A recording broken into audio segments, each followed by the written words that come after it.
House. Yo, yo. I think this is going to be today's a pretty big day with Jay Powell. I mean, we know what he's going to do, but it's what he says. We have an 85% chance of thinking that we know what we do and a 16% chance of thinking that we don't know what he's doing. Little Yogi Berra action right here from Scotty Moe. I was trying to do the math. We're expecting, what, 3/4 of a point hike today. We just don't know how he's going to deliver it with the message. Yeah, well, the message stays true. They cannot back away from saying that we are hawkish, because if they do, it undermines their delivery. Right.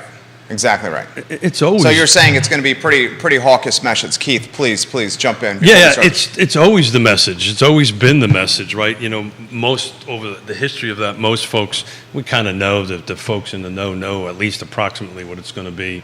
It's what they say for the future that will set us moving forward.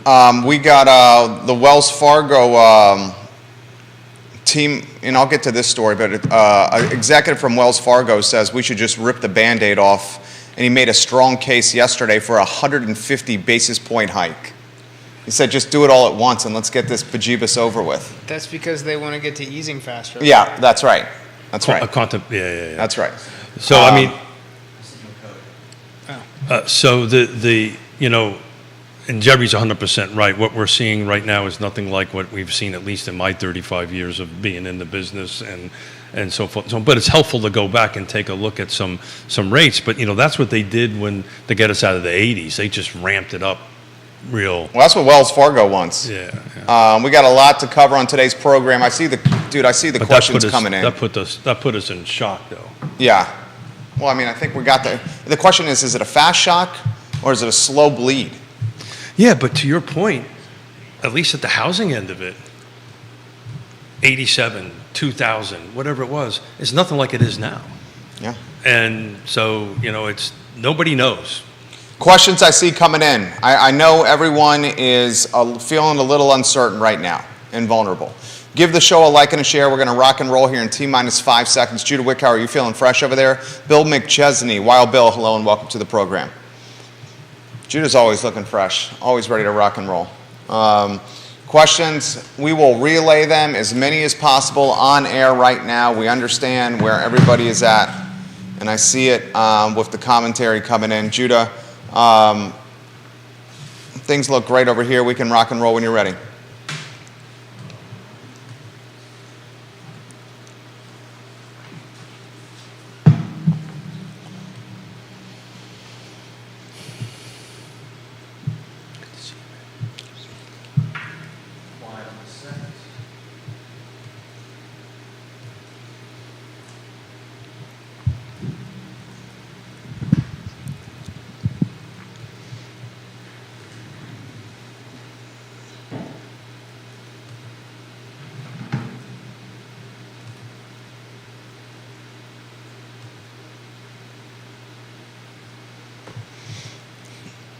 Good Wednesday morning, guys. I'm Jerry Miller, and welcome to Real Talk with Keith Smith. Thank you kindly for joining us on the last day of summer. We're grateful for your viewership and listenership here on the I Love Seville Network. This show, presented on a Wednesday by Ross Mortgage. Scott Morris, he is A-plus people. And this time of vulnerability, this time of tumultuousness, you need people like Scott Morris and Keith Smith on your side. And today is an opportunity for you, the viewer and listener, to ask questions, and I think we all have them. Jerome Powell, later today, will address not only the nation, but the world. The expectation is 3/4 of a point of a hike. Some speculate a full point. We have executives at Wells Fargo that are insisting we should rip off the Band-Aid and making a strong case for a 150 basis point increase. Either way, there is uncertainty. We'll try to get some clarity from Scott and Keith today. Judah, studio camera, let's welcome the experts to the show. Scott, good to see you. Good morning. Thank you, sir. Freaking love you. I love you guys. I'm glad to be here. Great to have you here, seriously. Thank you. Keith Smith, good morning. Good morning. I was just thinking on the way in, hey, the band's back. I know. The band's back. I love when this guy is here. Yeah. I'm going to get out of your way. Scott Morris, Let's rock and roll. Your first take of the day, anywhere you want to go. All right, so we were chatting beforehand about Wells Fargo, the president, chief executive, speaking about how they'd like to see rip the Band-Aid off, go 150 basis points. And I said it's because they'd like to get to easing faster. That's not really true. They know that easing is coming, so they rip that off. All that short-term interest is benefit to the banks and short-term lending, credit cards, HELOCs, all the stuff that's attractive right now, bank-to-bank lending. That's, if they can get that yield up faster, they're going to make more money before the Fed turns the faucet off. That's the why. That's the why. And when we talk mortgage rates, I stick to what I've said. The medicine that they're applying right now to the patient hasn't fully kicked in. From a traditional technical standpoint, we've been in a recession for 3 months. Typically, 9 months after a recession begins is when the Fed begins its easing. I think we go a little bit further. We're going to get a pause. We're going to stop. They're going to drive. They're going to continue into November on the rate hike increases. We're going to go to 4.25 for a Fed rate. So that's then prime is 2 points plus. So we're 6 there. Mortgage rates are going to be in the 7% range. I don't think we go as high as 8. Maybe for some, when you look at investment properties, different things, credit qualified. To give you an example, yesterday I had a scenario, and I'll give some specifics for that way that the sharpshooters are out there saying, you need to qualify this in APR. You got brokers watching right now. So given just a scenario, 800 credit, $400,000 purchase, 50% LTV, 30% DTI, 5.875. That's probably closer to 6 today, although pre-market pricing I don't believe is accurate because I don't think the investors have fully bought into where the MBS market is going to be until we get to the speech, because we kind of get an okie doke like we've seen in the past where pre-market we're seeing a lower yield on the U.S. 10-year, but then just like when you see a ton of green on the screen on the day that they're speaking, like we are right now, it's really institutional money luring in the retail investor to dunk on them later in the day if things get ugly. Now, at the same time, if we get a 75 basis point, I think that's already priced in. I think we get some reprieve. We get a 100 basis point. I think there's some pain felt. That's Scott's quick take of the morning. Good take. Sizzle reel that. Judah Whitcower. First one. Keith Smith, jump in. So tell from your perspective, and Jerry, from your perspective, and the listeners and the viewers, so why isn't the medicine working? Why isn't it working? Because policy takes a longer amount of time to work through the system. I believe it's beginning to work. Yeah. Also, part of the problem was that we had a supply side inflation issue, not something that was going to be cured simply by throwing money at it. Which we've talked about before. But policy takes a long time to work through the system. They have there were some articles out about how the Fed lied about its giving up of protecting mortgage-backed securities, and it was still making greater bond purchases than they said that it was going to be making. And part of that had to do with what was going on with Ukraine and China. China was reducing their amount of bond purchases, and they were doing it in a way that was, a financial act of war against the United States of America. And the government, to their credit, stepped in and didn't let the mortgage rates could be much worse than they are right now, just due to the tampering of foreign entities. So the government continued some of its MBS buying longer than they said they would. They took slower to get to their QT, their quantitative tightening. They're selling off of their portfolio, but they're doing it. They're doing the things that they said they were going to do. They've made their rate increases. The rate increases are going to take a while to look. When every libertarian in the United States was screaming inflation, inflation, inflation prior to all of this hitting, it got here. It took longer to get here than they expected. It's lasting longer than they expected. Way longer. but it's going to see its way through. And what I like to say, if the timeline's long enough, everything's transitory. But there's also things that they're going to do inside of that are mechanisms that are going to benefit rates in the second quarter of next year. I listened to the same dude say that they're not going to make any changes today whatsoever, but there's a chance they could lower rates back down to zero. Think about that. This is the same person talking out both sides of his mouth because he doesn't know. Because nobody knows. No one knows. Well, they don't have the crystal balls. I think that's the problem here. Right. I mean, I don't have a crystal ball.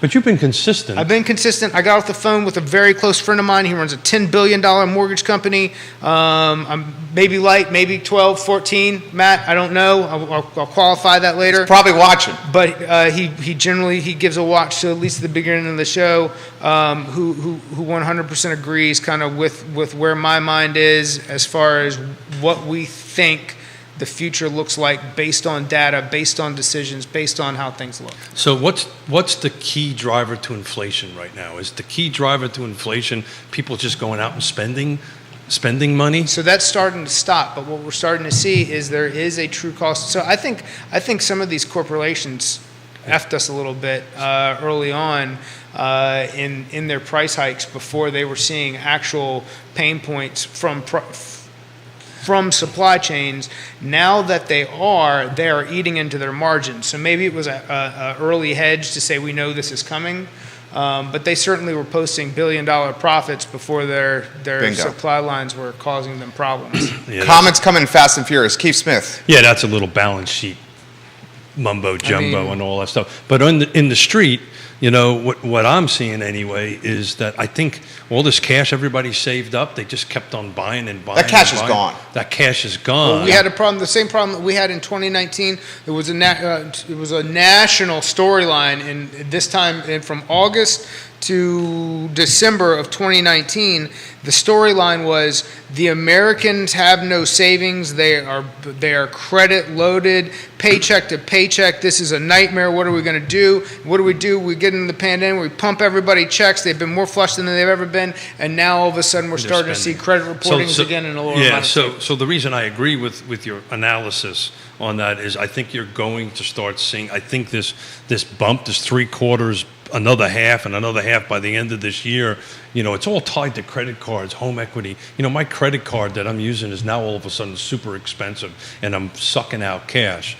It's not as much as the Band-Aid that I think Wells Fargo's want, but it's awfully darn close to a ripping off of a Band-Aid. If you think that credit card's expensive now, wait till this afternoon. Yeah, wait till November. Wait till October's rate hike and November's rate hike. That's the point I'm trying to make, gentlemen, is that all of a sudden all this cash is gone. All of a sudden now they're looking at credit card bills, and then we're just going to do a complete 180. Our pendulum's going to slip the other way back to your 2019. So, maybe this might help buy some of the slowdown on that.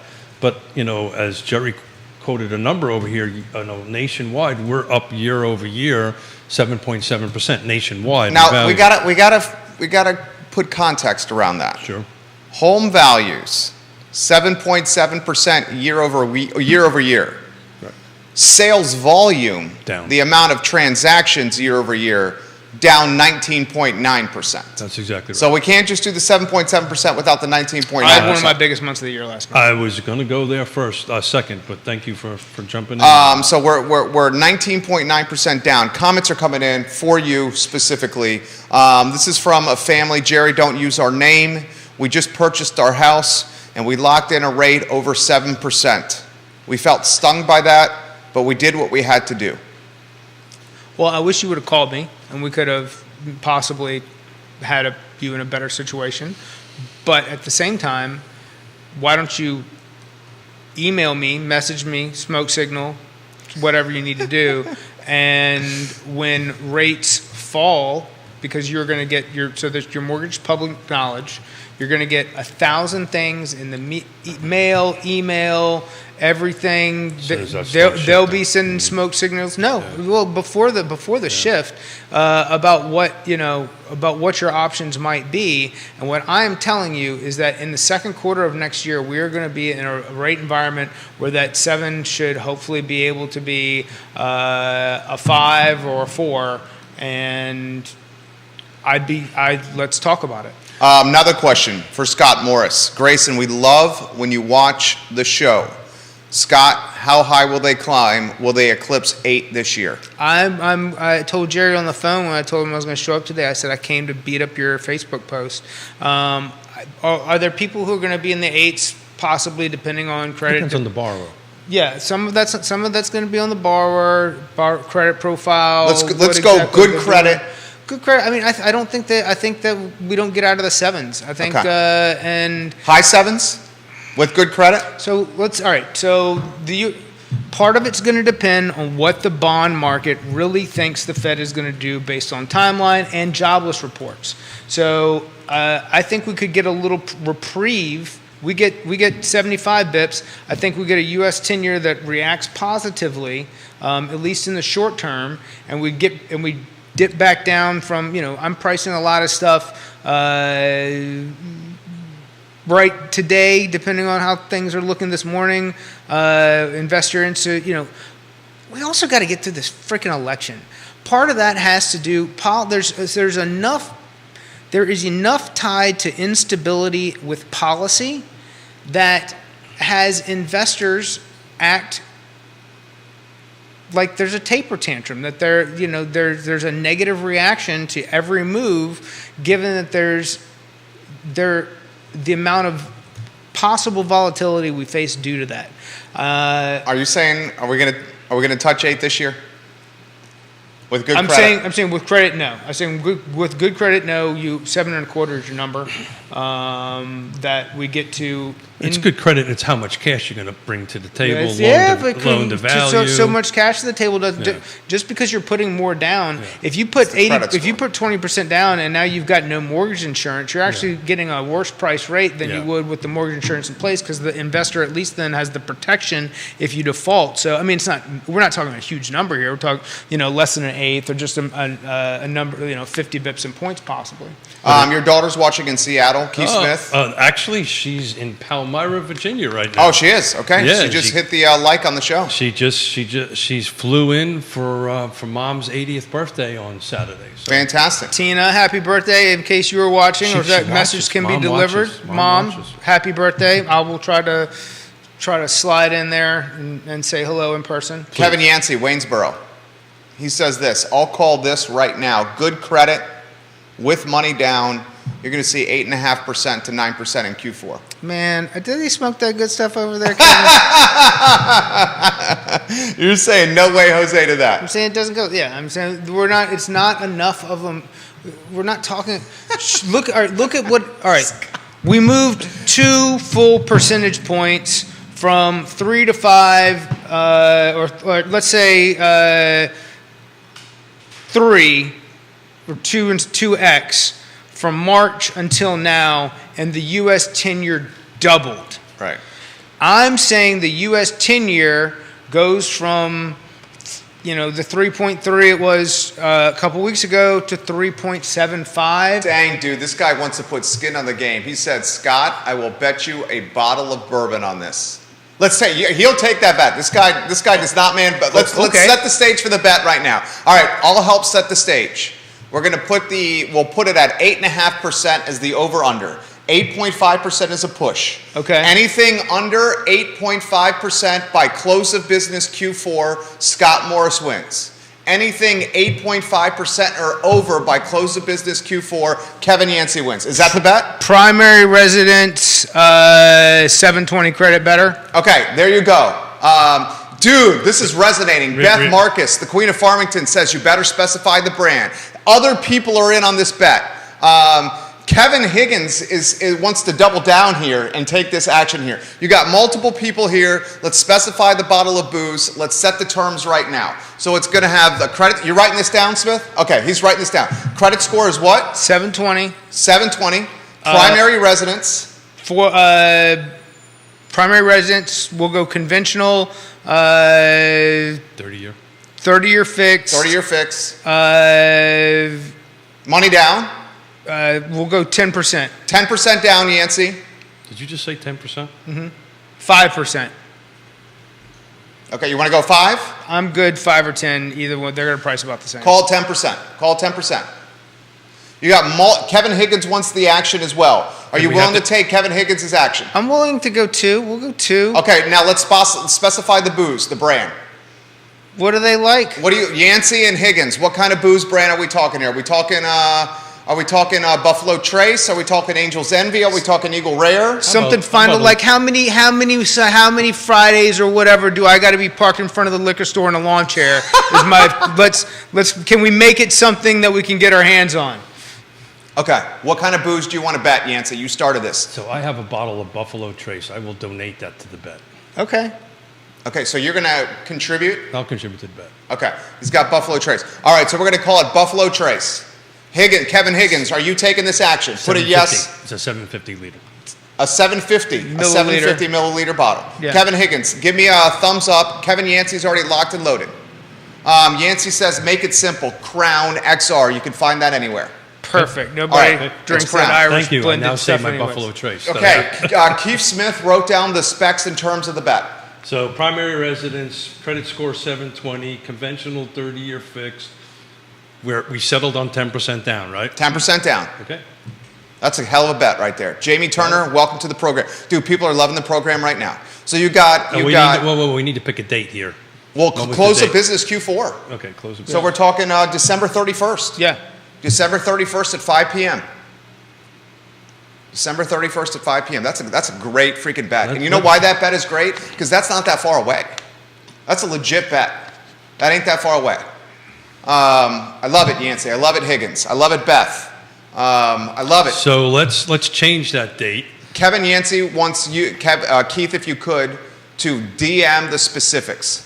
And Kevin Higgins is 100% in, and he says, I have a bottle of original Ragged Branch. It's yours if you win. Scott Morris, you have my word on it. So let's. This is awesome, right? I love it. I know, he loves Let's it. go. I'm so glad you're here. I'm so glad you're here. I think we should set. Beth Marcus loves this. Let's set the date for either the 28th of December or the 30th of December, because that's a Wednesday or a Friday. Because we could do it. We could do this live on the show. Okay, let's do that. Let's do the 28th. 28th is Wednesday. Yep. Scott's here on a Wednesday, December 28th, and we can do this bet. All right, so let me re-go through this, guys. Make sure the old guy in the table's got it right. Date is 12/28. Primary residence, 720 credit score. Conventional 30-year fix, 10%. And I only got half of the booze. So what did we decide on the Crown, booze? a bottle of Crown. Although Higgins, if he loses, is up in it, just shows his character. He'll make it a Ragged Branch. Ragged Branch is top shelf there. Yes. Yes, it is. That's top shelf. Yes, I'm trying to. I will personally shop to try to match that. Yeah, it shows his character too. Yeah. Okay, I got it. Noted Sizzle down. reel this so everyone has it and we have it documented. I love this freaking show. I will send that out to you, Kevin. Kevin Yancey and Kevin Higgins. Got it. Everyone's in. Beth, how about this talk show, baby? How about this talk show, Beth? All right, Keith Smith, your turn to offer some firepower, baby. I know you got something over there. Brother, I've been writing stuff down. I know, but you did a lot of data. I'm the slow guy here, you know. I wanted to pick up a little bit, kind of pivot how this may or may not impact the real estate market. You know, on Monday with Woody Fincham, you know, we decided that we should be tracking list versus sold, going back to this 7.7% number. And actually, while you guys were talking, I took a quick look at Albemarle County, single-family detached, no new construction, and it's really interesting. The last 60 days, it's flat. The list price was $550. The sold price was $550. So here's the conversation that Let me get this out here for a second. Same time frame last year, and going to Woody's point on Monday, 489 was the list. Sold was 496. So it's interesting. I think that's something we're going to start watching, where list price versus sold price, and see where it's going. And I got a ton of data here, but I got all excited about the bourbon. Dude, not if you win the bet, Kevin Yancey will give you the bottle of Crown Royal, and he will also give you a pour of Pappy Van Winkle. I like Kevin. That is legit. Yeah, I'm on board for that. Pappy Van Winkle. Absolutely. I mean, does it get better than that? No, it doesn't. That's, Yeah. Yeah. That's amazing. Sounds like you got a new best friend there. Yeah, That is as top shelf as you get. That is as top shelf as you get. I register every year for the the lottery. The lottery, and I never win. I never win the yeah, lottery. I've won some pretty cool stuff. I got. I think I had a Crown Orphan Barrel bottle at one time, and a couple other like pretty interesting things. Woody Fincham watching the program. Woody. God, I love you, Woody. Woody. If you guys want to get some Buffalo Trace, I would be happy to donate the bottles if someone is willing to pay retail for them to the charity and sponsor the raffle that I won. I legally cannot sell them, so if I can get the money going to a good cause, we can also supply great bourbon. Woody Fincham, thinking creatively over here. Keith Smith, the homework and data you did. Yeah, man, I am just looking. By the way, big shout out. I called Woody for like a personal favor for a family friend the other day, and I think he got in touch and handled that like an absolute pro. So anybody watching, and if you need them for a privately done appraisal, reach out. Just cannot speak highly enough of the gentleman. And I was actually on the phone with another realtor, Amy Fincham, non-related, who speaks super highly of him as well. And Keith, I'll get out of your way. Scott, you'll appreciate this. Kevin Yancey has a 750 milliliter, 25-year-old Pappy Van Winkle at his house. I bet if I had one, I'd have that same sentence. I would be able to say that I had one. Right. So Dude, how much is that bottle? Not have. A 25-year Pappy? Yeah. How much is that? I think retail is probably $1,100. $1,100, yeah. If that's retail. Yeah. The Facebook groups, that's going for like 2x that. Probably, yeah. All right, Keith. Hold on, I'm DMing him right now because I need to know his address. So last time it was 8%, so everybody knows. I'm looking at 1971 to today was in the year 2000. 2000, it was 8.05% was the average of a 30-year mortgage. It dropped a little bit below 7 in 2001 and then started declining ever since. So we have not seen 8%, if that's where we get to, since 2000. 7% was 2001 because that was the following year. It was close, 6.97. So it's been a while. And to Jerry's point, before we went live, I did all this research from '87 to today, just because I lived through these cycles, multiple ones, and one who borrows lots of money for development and building. When they go up a quarter point, 3/4 a point, or jumps 2 points in a year, like it did in some of the previous years, it impacts what you do in a huge way because you borrow money up against prime. What you were getting to in new construction, it's something I've been talking to borrowers about and keeping an eye on. Custom builders who are going to continue to face rising labor expenses and some continued supply chain problems. If they could even find the labor. If they can, I've had I talked to two personal friend contractors. They both do remodels in different fields. One does some really high-end stuff. The other has traditionally done primarily insurance-related situations, but they've moved into a consumer-based field as well. Both struggle labor. Both the main problems is skilled carpentry and project managers. One of them, I think, has got his arms around most of that. He needs to hire an assistant, but then it's like trying to figure out what the cost. How do you get him enough hours in and hiring the right personality? And this is something that everybody faces, no matter what your industry is. If I'm out here talking to other business owners and coaching and trying to find out what's going to make them more successful, I highly recommend something called a DISC test. But there's other different types of personality tests as well. You want to know that the type of person that you're putting into this role isn't more set or skilled for, say, a sales position, and that they're organized, they're going to be doing the things that you need them to do, and they're not going to feel alienated by the position. So also, again, anybody out there watching who wants to talk about stuff like that, I'd love to do it. It's something that I've found myself to be in my skill set is hiring and finding the right people, and helping others do the same thing. So it's interesting. I didn't print it out because I was working on data since 1987 till now.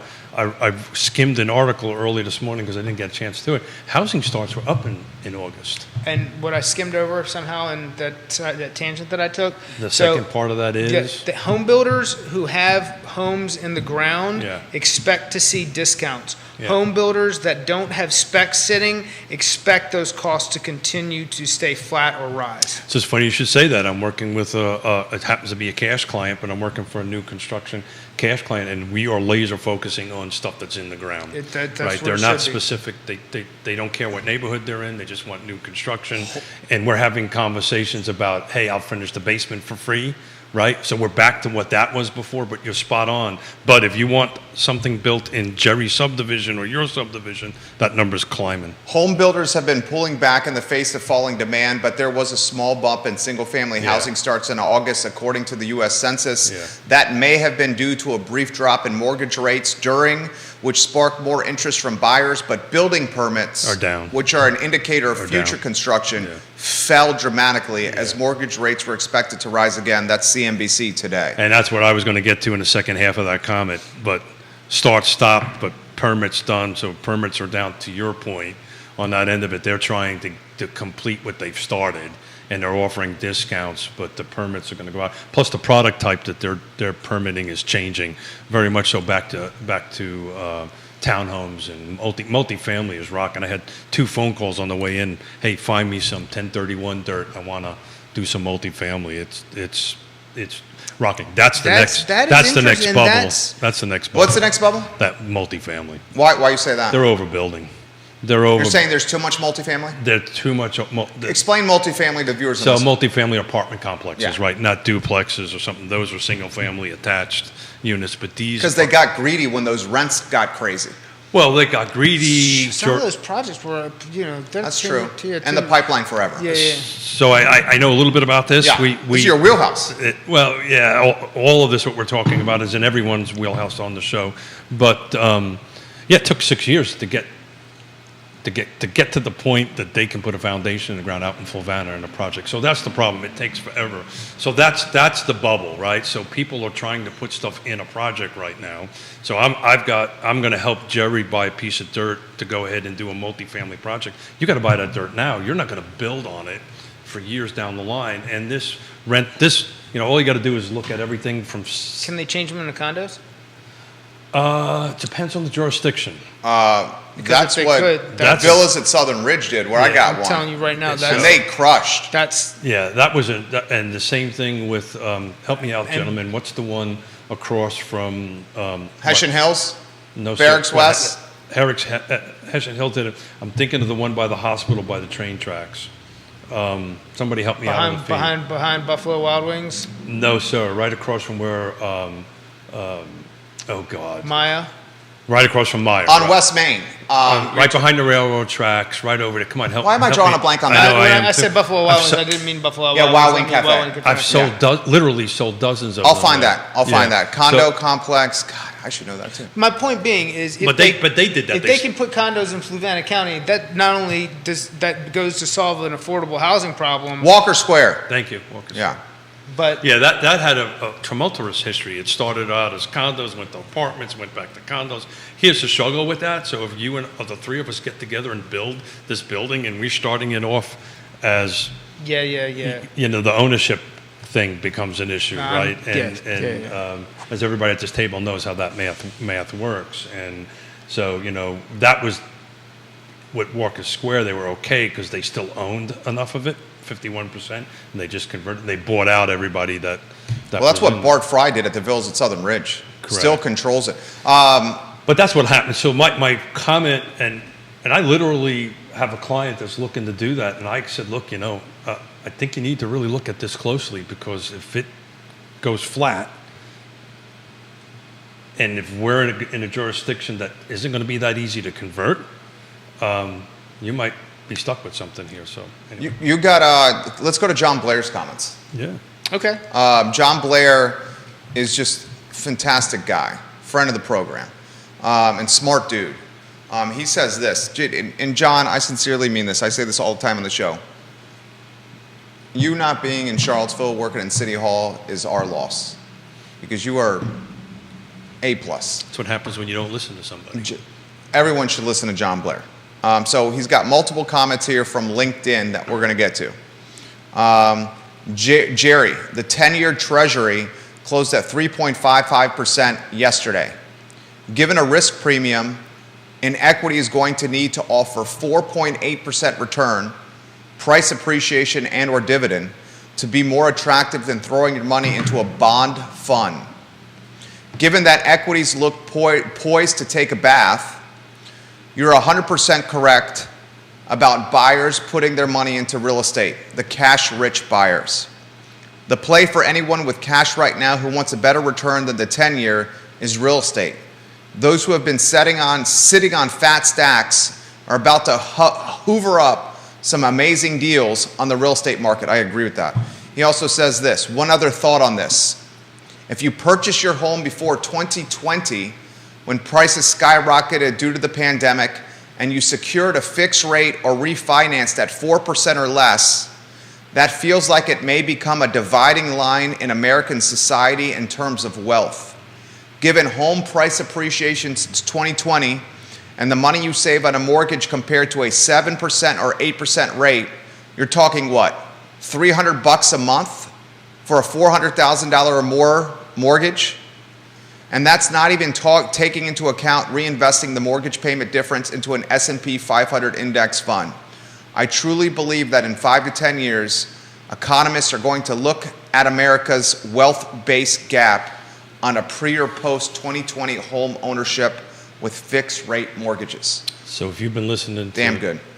Without a doubt. If you've been listening to Jerry and I for some time, we've been talking about this wealth gap, and it's going to continue to get worse. I've been in this business for a little while, and this kind of happens this time, right? The people with cash start buying dirt, and what'll happen is the people that can buy down points or put more cash down to a loan instead of 10%, 20%, 30%, 40%, they're going to be in the market. It's the first-time home buyer that is going to get hurt here. And, you know, we were just looking at these numbers for 60 days. You know, even though we're flat list over sales, we're still 55 grand up the same 60 days year over year. So I'm going to systematically pick that apart. Go ahead, you go. I'll have my coffee.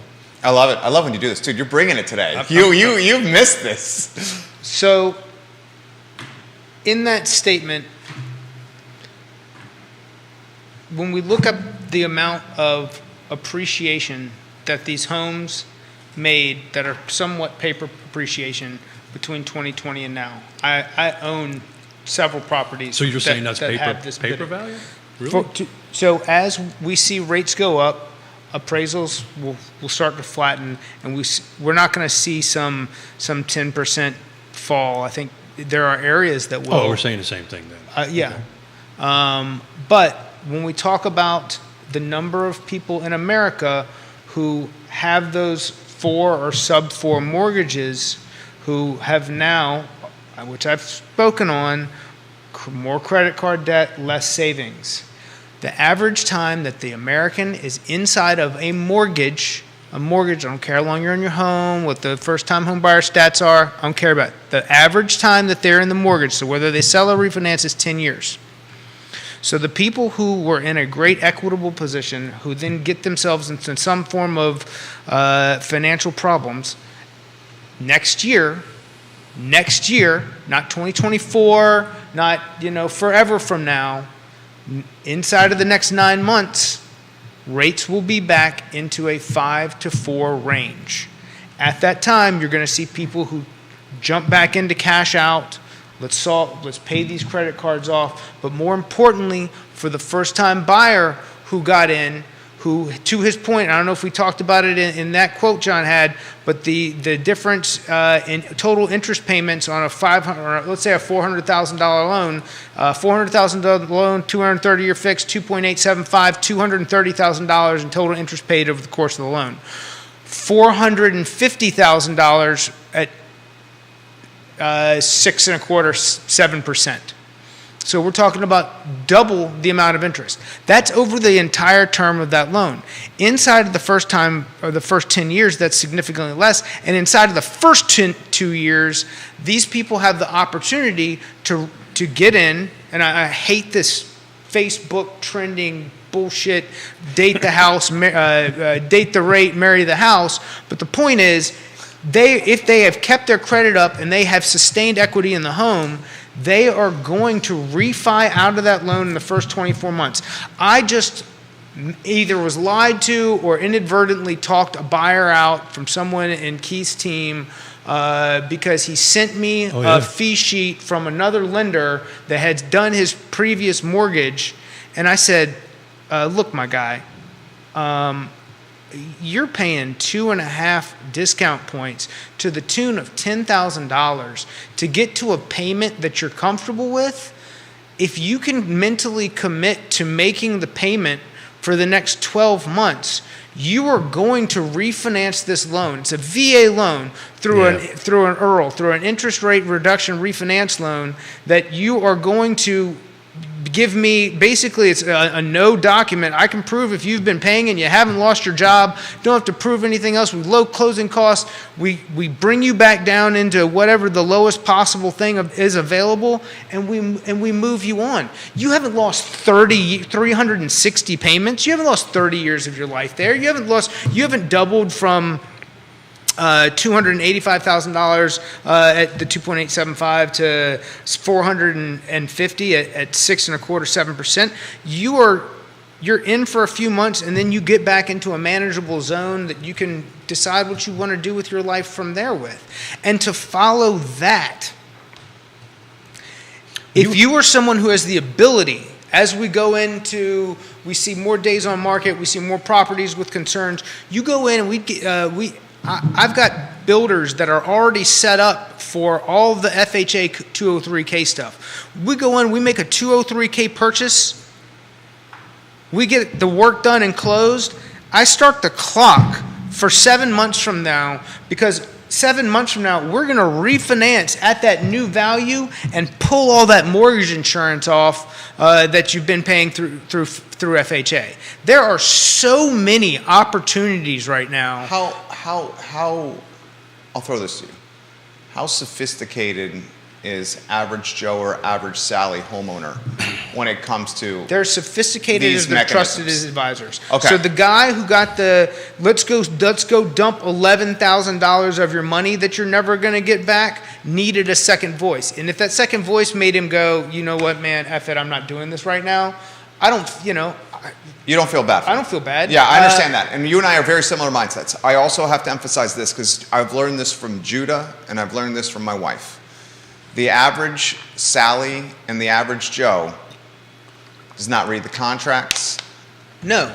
The average Sally, the average Joe. I don't read anything. I'm a salesman. I'm the easiest sold person you've ever said in your life. Send it to me. Click, click. I like it. I like average you. Sally, average Joe does not know these mechanisms. I can't tell you how much time I spend talking to buyers and sellers that say, "Oh, I didn't read my HOA. Oh, I didn't read the terms of the second mortgage that I had. What do you mean this? I just got something in the mail. It said this adjusts. I didn't read our tenants. I didn't read my lease that signed it. Nobody reads a document. I've done transactions with lawyers who do not read documents. Okay, there we go. So to point out what Scott has said, and my very sensitive ears, I couldn't believe you said. I mean, Jamie Turner just said Scott is turning it up. Let's go. They literally just put out there. But it brings up a topic that we've been talking about with multiple panels here in the last couple of weeks. Is and I'm gonna keep it simple, guys. Trusted advisors, trusted advisors, trusted advisors. You need to have these, especially now. Thank you. These tough, honest conversations with your client, and maybe the client is I can't help you. So in other words, maybe you don't want to be the one that if they're not listening to you, and poor Jerry deals with this with me for 3.5 years, right?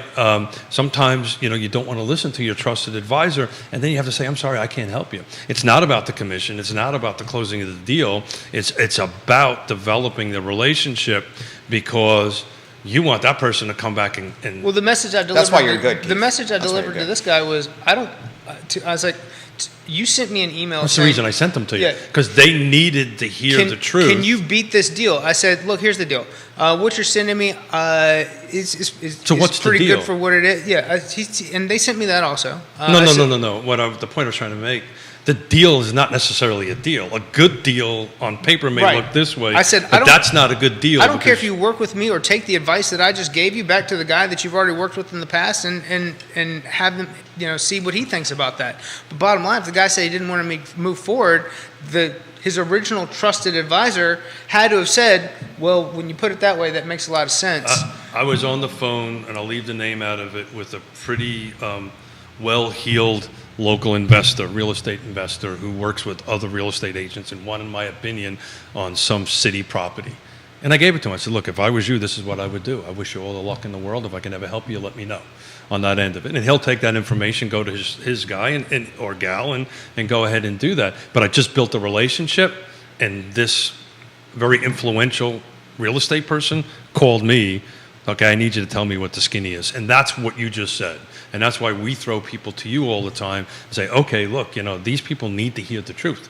We're sending our daughter and our son-in-law to you, who's going to, I can't say where now, but let's say they're going to be moving into Virginia, and they need to have an honest and open dialogue. Woody, time value of money should There be you go. common knowledge, There you go. not how much payment can I afford. So I'm not a smart guy, but I'm You are a smart guy. You are a smart guy. I'm smart enough to know to hire the right people. And that is what I was going to That's why get you're a to a smart guy. minute ago when you said, how savvy are these people? If If they're savvy. when I talk to business friends and it's like, well, this is your problem. Let's talk about how to fix your problem. You don't know how to do this well. You're only as good as the people. You're only as good as the people that you put around you. So if you operate from a managerial standpoint where you strike fear and everybody's got to say yes, you're going to get a lot of people that parrot a lot of the stuff that you do. get a lot of and yes you, people. You better be right. You better be right, because if you don't have anybody to go, hey Scott, I think that's a bad idea and here's why. And if you don't have, if you're not setting out as a customer going, I like when people agree with me, but gosh, I would like to be felt that I was getting a straightforward answer. All right, well, let's do this. Let's very straightforward question, gentlemen. Will the homeowner that has the 4% interest rate and lower, that purchased early pandemic or before pandemic, how will that impact the wealth gap versus the homeowner that purchased during the pandemic or right now and is locking in a 7% plus interest rate? So let's talk. This man's itching to jump in. No, go ahead. You tackle this. I'd Let's- like to really hear you. let's talk I love about- sitting in this seat and listening. Let's talk It's a rare about thing for me to shut up. the homeowner and which homeowner we're talking about.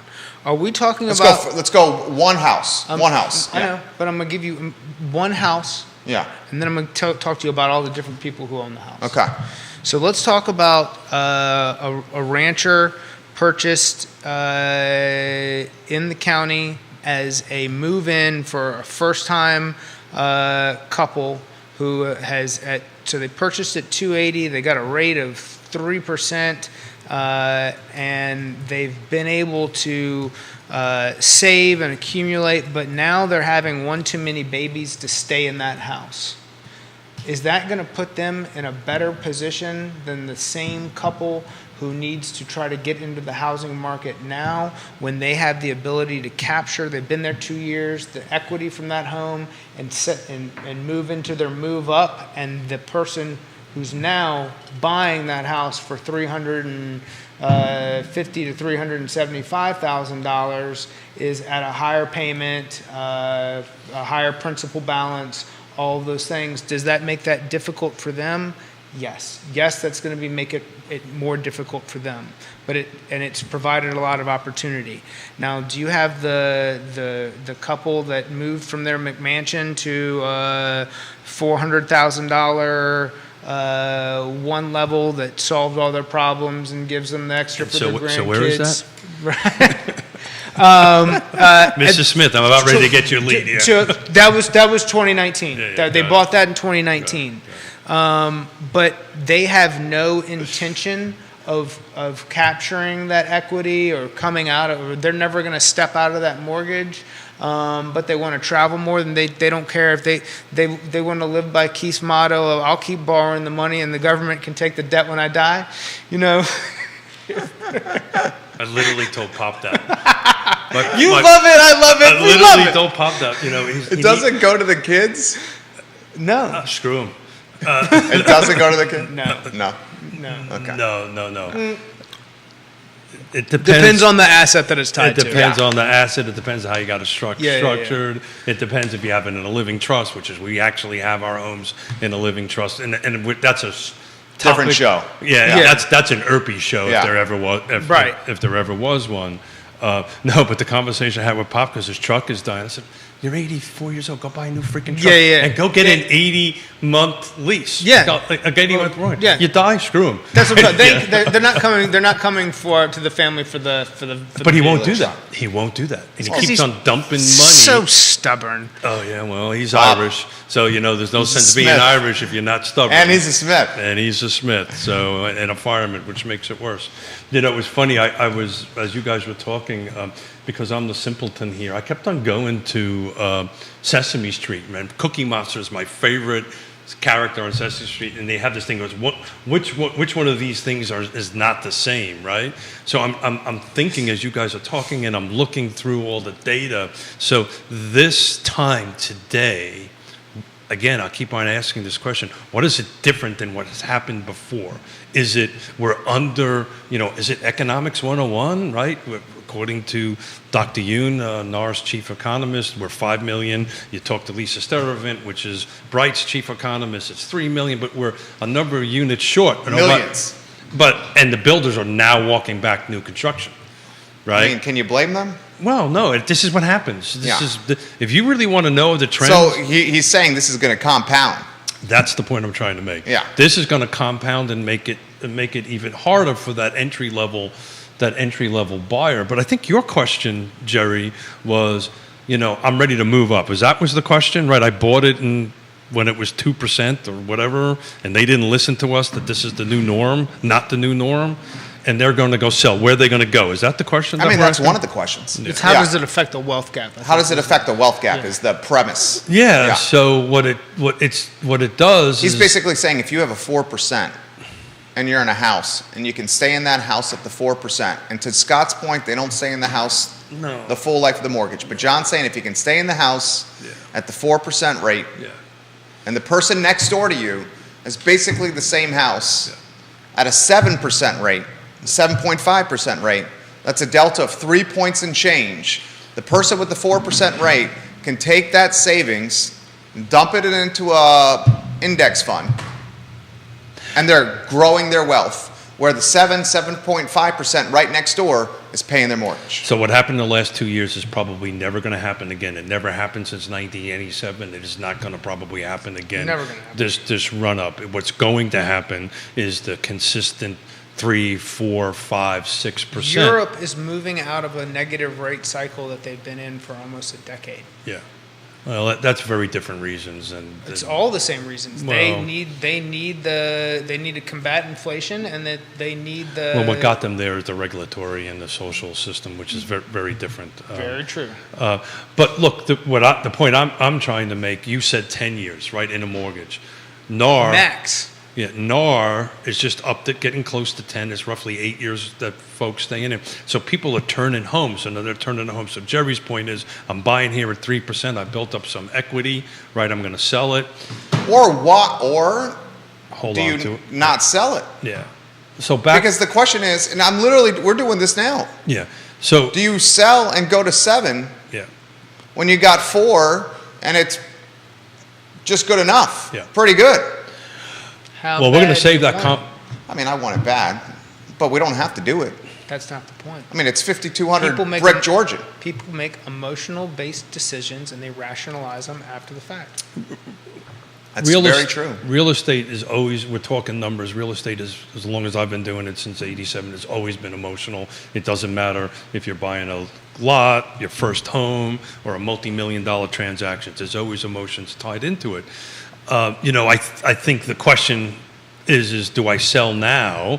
And so we will start seeing, because we're tracking the numbers, and I've been using this new term, this hyper local markets, right?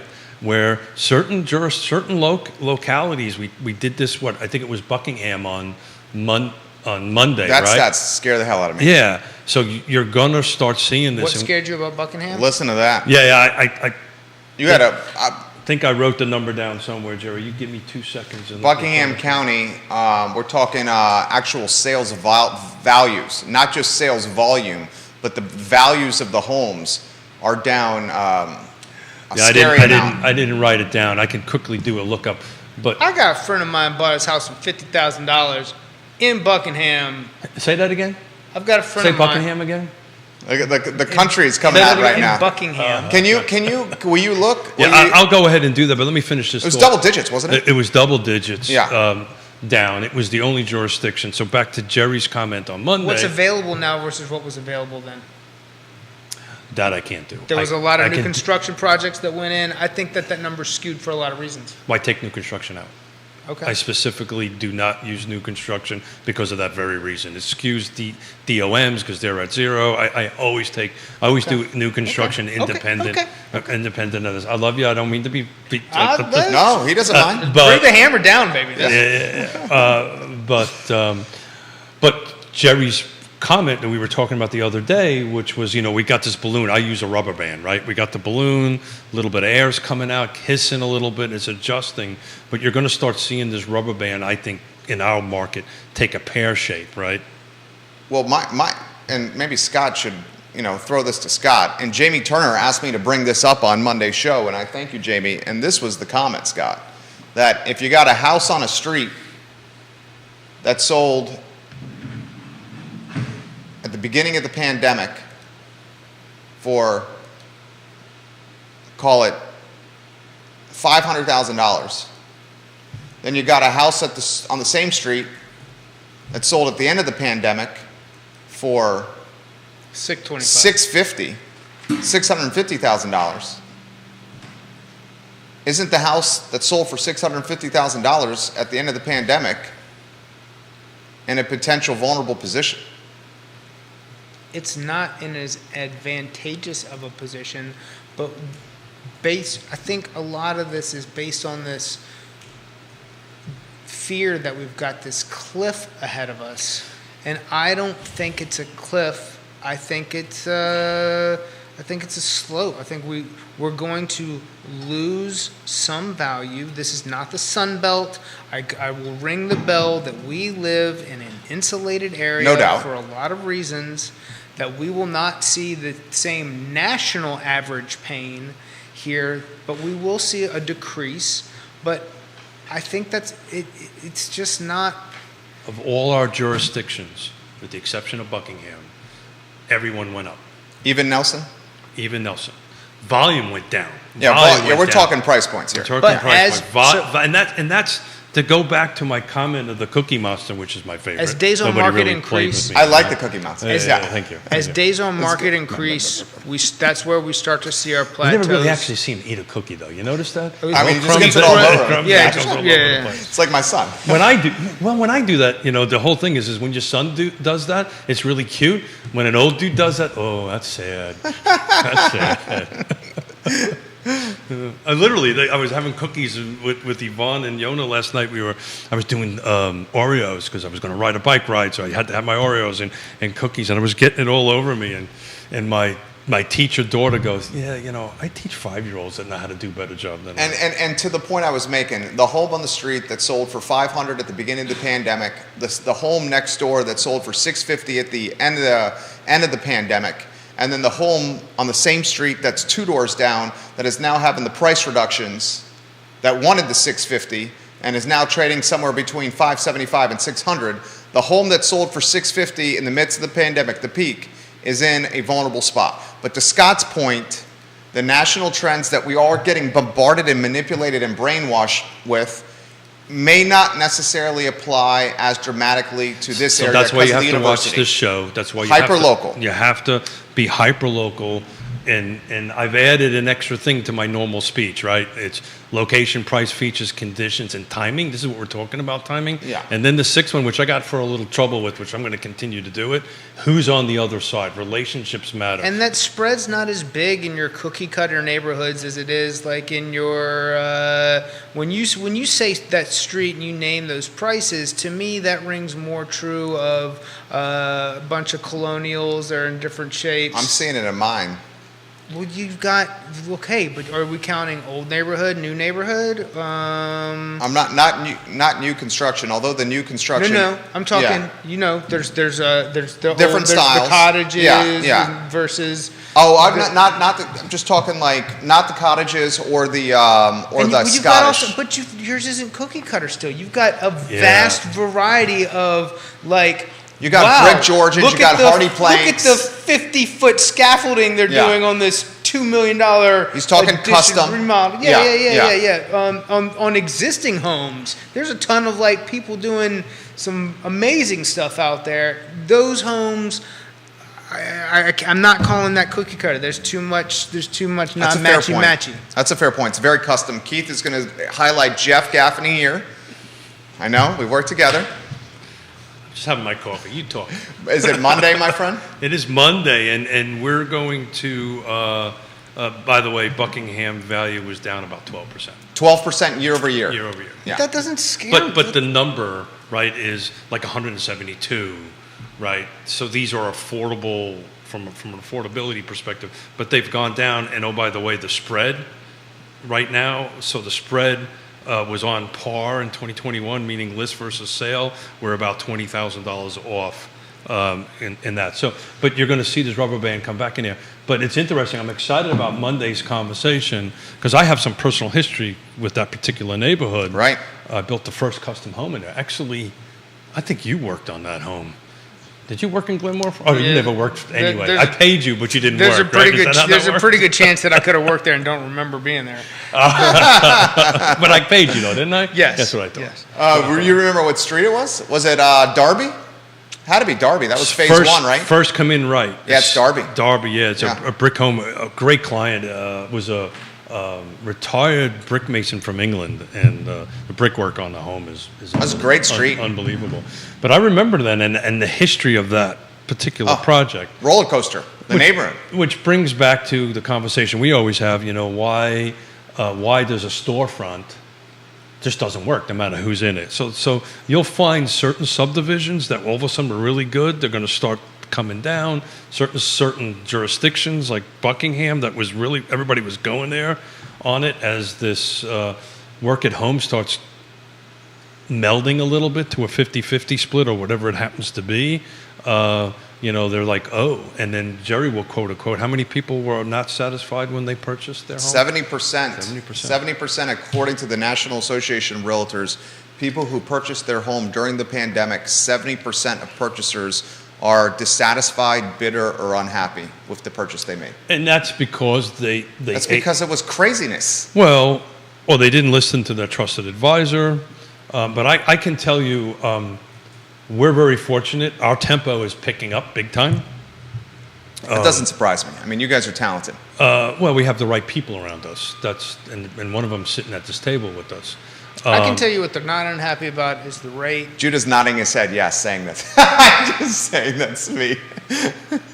They're not, Including to my left, around these two tables, right? Because we have a table to our left.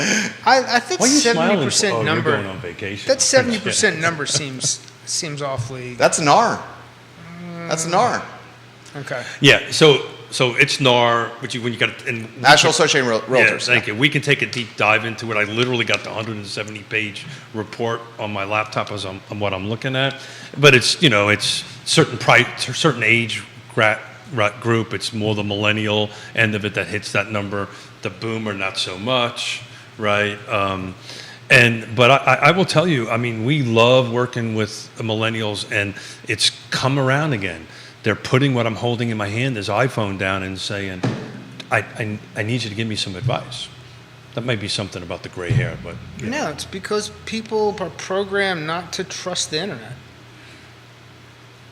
I mean, it's how much bad information... Like, Scott, I've been doing all this, and I keep reading about all this, and nothing matches. Like, and then I realize that it's paid ads. Like, people are, you know...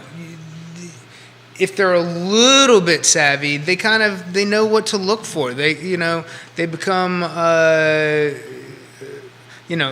conspiracy theory still exists. So they that's don't, me. But That's you. I got to tell you, I'm looking at the last, just to pull the quick number. I'm in that business, Scott.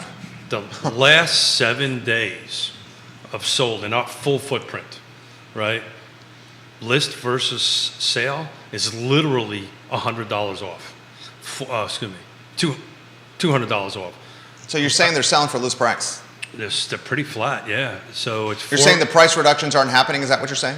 No, what I'm saying is I think the price reductions have happened. I think the sellers catch up. They've realized what's happened. The buyers know what's going on long before the sellers know what's going on. No doubt. And I think what's happening is we're vetting through this over the last 60 to 90 days. Even more than that, and I think they're getting the prices right going in. That's what that's telling me. Where you had these huge spreads, like it's 401,977 versus 401,727, whatever the math difference is. It's a couple $100, right? Versus if I would have looked at this a year ago, I bet you that sales price was way over list price. So it's starting to balance, which is what we've been talking about. It needed to happen anyway. It's who gets left behind. Right, and in regards to two families emphasizing this on the feed, in regards to Glenmore, which we've referenced, the properties are still moving. Yeah, I'm prepared to talk about that on Sunday. They're selling. They're selling, right? But Glenmore had this history up and down. Spring Creek, right, up and down. Subdivisions I built up and down, right? It's kind of cyclical. This is what happens. But there's no indicator out there from anybody I've spoken to, and Scott, you can echo this or shoot holes in it. The air will come out of the balloon, the rubber band will contract a little bit on that, but the rubber band isn't going to snap and the balloon isn't going to pop. Yeah. I mean, there's no indicators of that.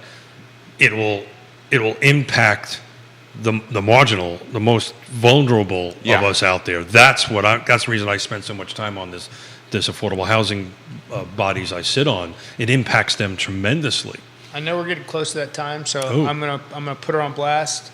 One of the women in my life that I absolutely love, Roxanne Carter Johnson, has made a commitment by the end of the year to sit down and do a show. She's been a big proponent of some of the things that you've brought up in some other shows that I'm not going to get into because you're talking the Bank of America lending program. I'm not talking Bank of America. Okay. I'm talking more some of the school-related stuff and things that that there's believers out there that there can be some improvement, but also she is a huge proponent and partner with Keith in the affordable housing community. I have to. Somebody tag her, please. I will. I'll tag her right now. I sit in multiple board meetings with. I've never heard something come out of her mouth that didn't make a lot of sense. She goes beyond advocate. Yeah. She is an incredible human being. The people that are involved in that world with us is beyond. The passion is unbelievable what they are for that. But she is. Every time I walk away from a meeting, I become a little bit smarter and a little bit more informed and a little bit more empathetic. There you go. Yeah. I love it. Gentlemen, we still got time. The show's on fire. Keep talking to us. Yeah, I just didn't forget. I did not want to forget that shout out. So Roxy, so she's coming on. She has promised me a seat at the table by the end of the year. On the Wednesday show. On the Wednesday show. Well, I'll remind her that the next board meeting I sit down later. You can do that. Next couple I just tagged her. Yeah. I just absolutely tagged her. We would love to have her. Yeah, that's good. I'm looking forward to a little tag team in here. This is going to be a lot of fun. Yes. Look, it's data, you know, and you know, to go back and look in the past is great, but again, to quote Cookie Monster, what's different here? And I'm honestly asking people in the field that is listening and the folks at this table, to include our dear friend Judah, who runs our lives here on set. You know, what's different? What is the one thing you do, right? You met. Oh, I got nothing but love for Judah. Yeah. You know, it's the quiet ones you always got to watch out for. No doubt. The one, is the magical Oz? No doubt. Yeah. The Sees guy that's- all. Yeah, Sees sees all.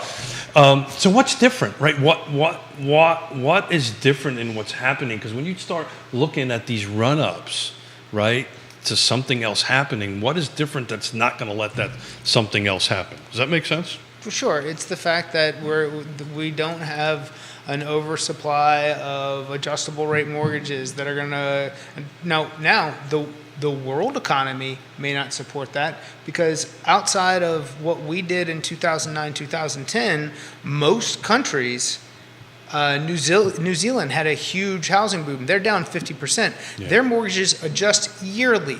Canada's, I believe, adjust every 5 years. Somebody could jump in, and I could be totally inaccurate on that. But most countries in the world have mortgages that adjust on an annual, semi-annual basis, and we don't do that anymore. I can speak personally to that because a property we own in Europe, in Austria, in Jonas Home Place, that's how that works. And oh, by the way, it's the banks.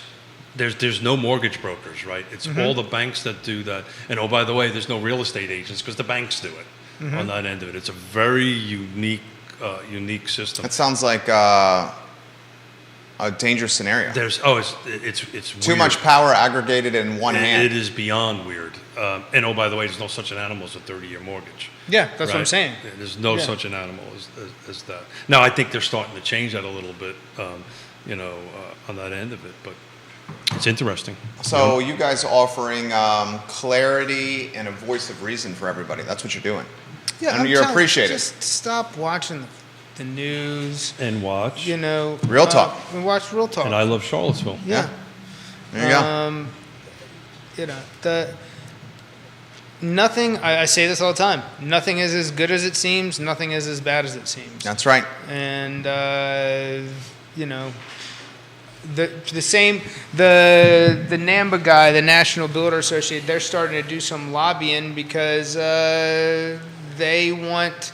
So you got the head of Wells Fargo who wants this rate increase. Let's just rip the Band-Aid off. Let's get it all done at once because they want that short-term interest. Well, hold on a second. Didn't we bail them out? They Just saying. short memories. I remember that. And then you've got NAMBA who's coming in and saying, we've gone too far already. Please make it stop. Because they want to get back in a positive position for them. And it's, you know, and they each have control to some form of media. And that, so don't believe everything you read. A lot of, they're all out. The only thing that I will disagree with, and I know this show talked quite a bit of it, was Bank of America's purchase program. And I've got some African American black friends on Facebook who said it's a trap. Don't buy into it. It is this. It is that. And I said, look, dude, more than anything else, I think this is a marketing tool because the number of people and places that actually qualify for these loans is super limited, and it's not allowing people with bad credit in. It's allowing people with no credit in. The problem lies in the fact that when rates fall, they will not be in an equitable enough position to then refinance to lower rates. That, if there is a trap, that is the trap. It's not the fact that it's allowing people access to the market that no longer had it previously. Well, isn't the trap also the broken HVAC and the damaged roof, and not having the money to fix it? I mean, a roof ain't cheap. I don't have an answer for that or for everything, but at the same time, I've got a feeling these properties should still have to appraise. If they're not doing that, and they are literally going to be So it's lending, got nothing to do with the value, with Jerry's point. or the It has- condition, It even doesn't have anything to do with the condition of it. I think that's set. Then the Bank of America, I promise you this. Some of these purchases are being made at the $50,000 level. And I know, and I can guarantee you that Bank of America does not want to be the property owner of a house with a leaking roof that a buyer walks away from, because they won't have anything to do with it either. Yeah, so I know a little bit about this, and this is really a Roxanne Carter Johnson conversation, because Roxy, if you tuned in after being tagged, ring that bell, girl. I need you in my life. so God love you. So It's the truth. yeah, so this, because I've actually spoken to the CEO of Bank of America a couple of weeks ago in an event that I was at. They don't know how this is going to come together. And this is going to be a CDFI thing. It's going to be federal money dumped into it. I get it. And it's going to be laser focused to specific. It's not going to, this is not going to end up in Charlottesville. No, they've already chosen 21 cities. Yeah. Rich, I haven't looked Because- at them, but I know that it's available in Charlotte, and I can tell you right now, if you are someone in Charlotte who has access to this, take advantage of it. That is an amazing, amazing market, and it. And for better or for worse, parts of it may or may not be getting gentrified, but that's only going to drive up property values for people who go in and take advantage of this. So Roxanne and I know about this because in order to run through a CDIFI program, it's going to have to run through, and if it was in this area, but Piedmont Housing Alliance, and the buyers are going to be required, just like the land trust buyers, to go through a home ownership thing, which Yep. I'm part of, and we explain to them, look, this is the reality of home ownership, and so I can tell you that there's a huge education process through that there, but it is a very one-off. It's very laser focused. It's federal money. It's going to run through CDFI. The thing that would scare you if it's not federal money. If it's portfolio money, then that's a if different it's story. portfolio money, then you then get the bejeebus scared out of you. But what is it? Katie Bar? How do you say that? Katie Bar the door barn, whatever. When you have to close the doors of the barn. But anyway, that's when things are going to get tricky. But Right. at the moment, It's federal. it's federal money. Scott, Travis Hackworth, welcome to the show. Travis, we love you and we completely agree with you that every market is different. A couple of people want your take on the new construction all over the Outer Banks and whether that scares you at all, Scott. I mean, I think that's the fear is second homes speculation. that's already, so the government already put some LLPAs in, loan level price adjustments in, so now a second home purchase prices a lot like an investment purchase. So your only benefit is your 10% down. Used to be no penalty in rate. Now you're basically whatever. You're right in line with investment money. What about hurricane insurance? That's through the roof, literally. I mean, You've got a my insurance down there is He's got a house not down there. outrageous. Get yourself a good trusted advisor. If you're going to run rentals through it, make sure that they account for renters insurance, because if some asshole burns your house down and you've got it set up as your primary, as your second home, and you're not going to rent it, then the insurance company sniffs that out and decides to not pay you. You may have some serious feelings about that.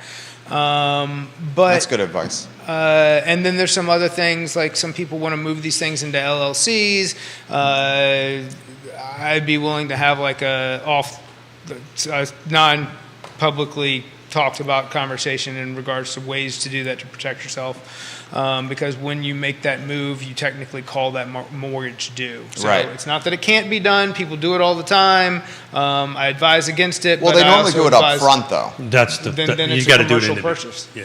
You got to do it in the initial purchase. You should never do It's that. not a residential purchase if it's done in a business name. Well, help me understand this. You can't have a primary residence in LLC if it's done up front?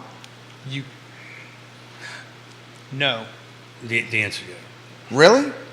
Well, Because the reason I ask that is because you see a lot of say a quarterback that doesn't want people to know where they live, that are buying their primary residence in LLC. Now, probably that quarterback's doing all cash to buy it. Is that what's happening? Yes. Okay. All right. That's what's happening. Now, there is some financing done in those situations. That is Much a like Dr. Loans, there's that's a whole a different product. multi-layered Okay. conversation. So it's the all of cash. That's how they're doing housing-wise. it. That is, I would love to like beg Bill Tucker to come sit down and like have a conversation that where he could answer in lawyer speak on what's right, what's wrong, and what Well, he's willing that's to an say. interesting thing. Bill is one of our sponsors and haven't sat in the seat, so we're going to put that together. Charleston Settlement Company. I hope work that. I love Bill. We will put that together. Bill's a lot of fun. He'll wear his hippie sandals, and we'll talk about Birkenstocks. Birkenstock, and we'll talk about Woodstock again, and we'll have a lot of fun. There is not anyone out there that has done more for me without charge, cause, or reason than to say, Scott, thank you for referring us. If you need an answer, I'm always a phone call away. Beth Marcus, Queen of Ivy. I'm thinking about building something simple. Thoughts? Timing? Is now a good time? When you say simple, let's define that. Is it something that a builder already has a set of plans for and that they can do for you? Or is this simple in the fact that you have a small custom home idea and haven't talked to an architect yet? I also want to emphasize this, and Beth, I don't want to speak for you or out of turn here. Beth is doing quite well. Okay. So, Well. I'm so proud. Look at all those years you worked for me. You learned something about new construction. So here's the point on that. Small isn't always cheaper, Right. right?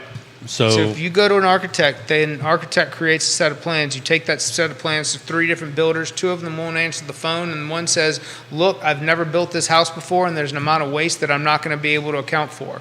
Where do you want to start? Yeah. So my suggestion would actually not go to an architect. I would do a design build firm to that. One level custom, she says. Yeah, one level custom. So that's was my bread and butter. I built almost 600 of them. But yeah, sometimes she's probably, if I was guessing, somewhere between 1,600 and 2,000 square feet, 2-car garage, maybe not. Split floor plan, master bedroom on one side, 2 bedroom on the other side. Built literally hundreds and hundreds of those on that end of it. But yeah, that's, a 2,000 square foot house versus a 2,400 square foot house really isn't that much different in price. She said the Farmington taxes are absolutely ridiculous. Oh, well, we're talking about living in Farmington on top of that? Well, I said she was doing quite well. Come on, I girl. said she You can was- build whatever you want. I said she was doing quite well. One She level- watches a lot of our shows. She's an incredible philanthropist and benefactor for the animal community as well. Okay. thank you. My wife sits on the Fulvana SPCA. She said, you got it, Keith, with what you just said. Yeah. And maybe we're at the same stage in our lives that we're empty nesters. She is a empty nester single lady. Yeah, this is exactly right. You Has a lot of dogs, though, Beth. Yeah. Well, so do we. So that's No, she has a lot of dogs. Oh, really? How many dogs you got right now, Beth? I think maybe close to 10. Then I may be coming home to another. That's a lot. Yeah, you have what? I have one. I think she has close to 10. Yeah. And that's the problem with Mrs. Smith being on the SPCA board. I may end up with more. My twin said, I've got 2 But I'll 70-pound leverage it English for a new bulldogs. bike. But that's Do you have what? I've got 2 70-pound English bulldogs that are getting up in age. And the girls are like, we want a puppy. I was like, we're not getting a puppy while however he's an old man. That's not fair to him. And she's like, we want it to sleep in our beds. I was like, you don't want the dogs you have sleeping in your bed. That dog is going to bite you, pee something in your beds. You're going to be like, Daddy, get this dog out of here. So She has 7 dogs. She would sell Farmington because of the taxes okay, and then okay. build. Gotcha, Yeah. gotcha, So gotcha. I mean, if without even The world meeting, is your oyster, Beth. I- without meeting the young lady. And on top of what already in Yeah. bank. World is her oyster. Yeah. looking for 100%. Yeah. looking for 10 acres. Find a somewhere. builder that you trust. Yeah. Yeah.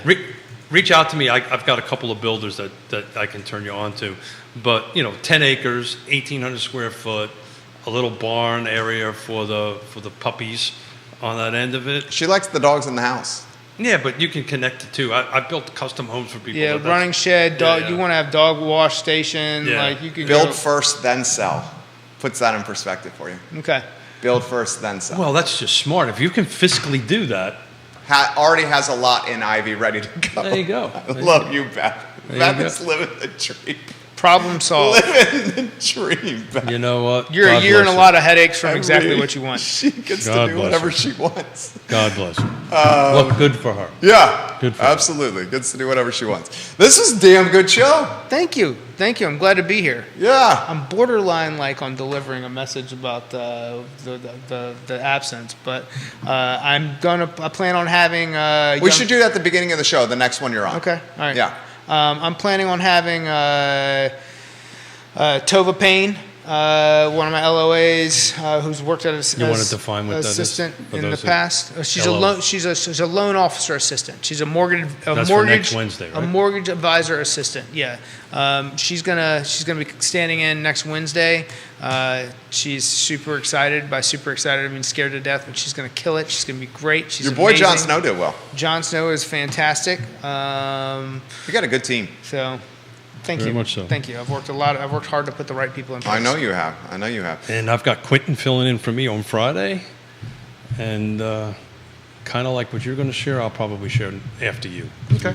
We'll do a show of sharing. Cool. Sharing is caring. Sharing is caring. Had that conversation with our son yesterday. You guys are the best. So how did that go? Tell. Ben do is. tell. I think he looked at me, then threw a pillow at me. Oh, it was a pillow. You're okay. He's not into the sharing thing. I know. He's better get used to sharing with number 2 coming. Well, yeah, that will. That That's, will. that's getting close, isn't The it? only thing that holds his attention is hitting balls with rackets or bats or something like that. So Colton, prior to This two, is Scott's son. Yeah. he walked right. Got this first set of plastic clubs, and his hand coordination to where he goes to the tennis with the girls, and he can hit at 2 ball in the air, can't accurately return it, but makes consistent contact. That's So like our same son. And Yeah. absolutely. Just And doesn't it? Aren't you so proud? Yeah, dude, I love it. Me too. He's not going to be tall, so he better be tough. That's right. That's a perfect example of ours. Scott Morris killed it. Keith Smith always kills it. Judah Wickower killed it. Liza the dog killed it. This was a joy to host this show, guys. This And is Jerry real Miller talk. killed it today. I mean, this is my favorite kind of show. I mean, it's 11:45, and I want to keep going, but Ooh. he would get a little irked over there. He's I going know. on vacation. He would. Well, I mean, he's got to get ready for the 12:30. I mean, it takes a while to get ready. We love you, Judah. Yeah, absolutely. That's the show, guys. Real Talk. It's online at realtalkwithkeithsmith.com. The I Love Seville show is next in T-minus 45 minutes. Thank you kindly for joining us. So long, everybody. Thank you. That was excellent. Damn good.